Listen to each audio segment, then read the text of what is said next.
Hello guys, મારા mini બ્લોગમાં તમારું સ્વાગત છે. પછી તો આપણા ફ્રેન્ડ ભેગા રવાના થઈ ગયા લાઇબ્રેરી જવા માટે.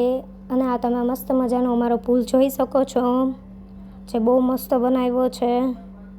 અને હું આજે નિંજા બનીને જાઉં છું. પછી તો લાઇબ્રેરી પહોંચી ગયા અને આ અમારી લાઇબ્રેરી છે, બીજી લાઇબ્રેરી છે આ. અને પછી તો સાંજનો ટાઈમ થઈ ગયો અને અમે ઘર જવા રવાના થઈ ગયા છીએ.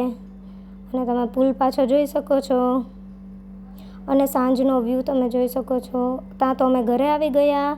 ત્યાં તો ધવલ લીઝા હારે રમતી હતી અને લીઝા તો મને બહુ ઇગ્નોર કરતી હતી. હું કયું નહીં એને બોલાવતી હતી તો એ મને જવાબ જ નથી આપતી.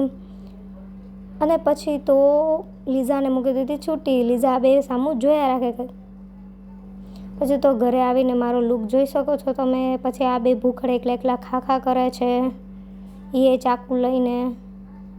પછી રાતના વાગ્યા છે 12:15 અને લીઝા હજી જાગે છે, કેમ કે હું એકલી આઈસ્ક્રીમ ખાતી હતી એટલે એ જોતી હતી. તો લીઝા આપણા સામું જોયા રાખતી હતી. તો અહીંયા જ આપણે બ્લોગનો એન્ડ કરી છે. લાઈક, શેર અને કોમેન્ટ કરી દેજો.